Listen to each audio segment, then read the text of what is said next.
ఇది ఆ చట్టం, రీసర్వే చట్టం. ఆ చట్టం అమలుని అందరికంటే ఫస్ట్ చేసినోడు జగన్మోహన్ రెడ్డి. అవును, 22లో అనుకుంటా చేసేసి బిగిన్ చేసి పడేశాడు అంతా.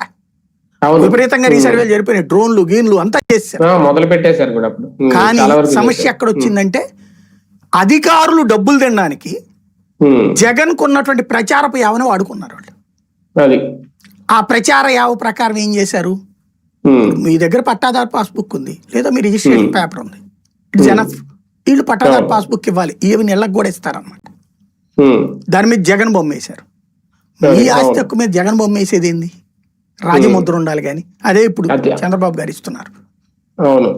అక్కడ జగన్ చేసిన తప్పు, అధికారులు కావాలని చేసిన వాళ్ళకి ఆ పుస్తకాల ద్వారా డబ్బులు సంపాదించుకోవడానికి, జగన్ దగ్గర మెప్పు పొంది కాంట్రాక్ట్ ఇచ్చుకోవడానికి ఆడిన నాటకానికి వైసీపీ నిలువునా బలైంది. జగన్ సర్వనాశనం కావడంలో అదొక కీలక పాత్ర. ప్రజల్లో అపనమ్మకం సృష్టించడానికి చంద్రబాబుకి వచ్చిన ఒక వరం అది. అది నెంబర్ 1 అయింది. నెంబర్ 2 వచ్చేటప్పటికి ఆ సర్వే రాళ్ళు పొలాల దగ్గర జగన్ బొమ్మేసి రాళ్ళు, అది కూడా బయట రాయి కంటే రేట్ ఎక్కువకి రైతు కొనాల్సి వచ్చింది. డబ్బులు ఎక్కువ పెట్టి కొనాల జగన్ బొమ్మ. అది కూడా ప్రజల్లో వీళ్ళు అబద్ధం చెప్పడానికి ఉపయోగపడింది. రీసర్వే అనేది రద్దు చేస్తాం మేము వస్తే రీసర్వే ఉండదని చెప్పారు.